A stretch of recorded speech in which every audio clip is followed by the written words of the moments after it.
So now let's go into a little bit of an example that can better illustrate what we're talking about with cash on cash return and how it can be applied. So this is not an actual example. I'm making this one up. I'm going to use my favorite number, $1 million property again, just to make it simple to understand. So pretend option A, we have $1 million property. It makes a NOI of $80,000 per year. If you do the equation, that means it's an 8% cap property. If you don't remember how we did that, look back through the previous videos. So we're paying for this property in cash. We pay for it in $1 million in cash. Now we need to figure out, for cash on cash return, what is the net income of the property? Remember, net income is the NOI minus the debt payments. So in NOI, we're just talking about the expenses and revenue of the property in a bubble, regardless of who owns it. Net income is specifically talking about really how much money you get to take from the property. So if you do have mortgage payments, you do include that in net income. So for this specific example, option A, we don't have a mortgage payment. So the net income is the same as the NOI, which is $80,000 per year. The equation we use for cash on cash return, therefore, is $80,000 divided by the amount of capital we invested, which is $1 million, and that equals 8%. Funnily enough, it's the same as the cap rate. That's not a coincidence. If you remember, one of our definitions for cap rate was a rate of the return on investment in a year on on the money invested. So if you don't have a mortgage, the cap rate is going to be the cash on cash return. So now let's look at another scenario. This is going to be the exact same property, but this time we're going to use debt. We're going to leverage it.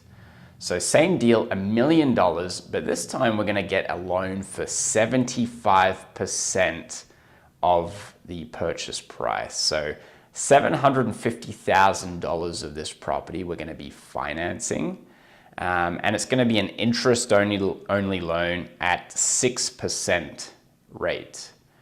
So we're bringing in $250,000 to this deal. The other $750,000 is being financed by a bank. Remember, it has the same NOI, $80,000. In this scenario, though, we do have a mortgage payment, so the net income is going to be different to the NOI. So for this case, our interest payment is going to be $45,000 per year.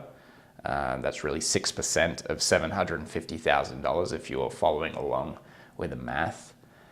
So that gives us a net income of $35,000. So at the end of the year, we should have been able to take home $35,000. So we plug that into our equation, $35,000 divided by the amount of cash we put in. Remember, in the first scenario, we put in $1 million cash. This one, we're only putting in $250,000 in cash. So we have $35,000 divided by $250,000. And that equals 0.14, which is 14%. So we have a cash on cash return in this scenario of 14%. Whereas if we paid all cash, our cash on cash return would be 8%. So we have a 14% versus an 8% cash on cash return difference. Let me ask you this question. We know that the cash on cash return is better in scenario B, but we actually make more money in scenario A. In scenario A, you're making $80,000 on an 8% return. In scenario B, you're only making $35,000, but with a 14% return. So my question to you is, which is better? Which would you prefer? Take a couple of seconds to think about your answer. Would you prefer to take option A, which is paying all cash? You're making 80,000 per year. You're taking home 80,000 per year, but you're only making 8% return on the cash invested. Or would you prefer option B, where you finance it and you make $35,000 per year only, but it's a 14% return? Which one would you prefer? The answer is it depends. Sorry if you were expecting one answer over the other. It depends on, in option B, what do you do with the extra $750,000 in cash you have left over from financing the investment? If you just let that money sit in a checking account making 0% interest, then of course you're better off with option A, which is to make more net income at the end of the year. But ideally, what you want to do in scenario B is say, hey, I've got an extra $750,000. What can I do with that money to get similar returns? So I like to use the little soldier analogy. It's kind of like thinking that every dollar you have, you need to go put it to work. Pretend they're little soldiers. You got 1 million of them. What's the most you can get out of each one of them? In scenario A, we're putting all of the soldiers to work, and they're making, they're making an 8% return, which is a fine return by anyone's standards. In option B, we're effectively putting 250,000 of these soldiers to work, and they're doing exceptionally well. They're getting a 14% return. But you have 750,000 soldiers sitting at home and watching TV and doing nothing.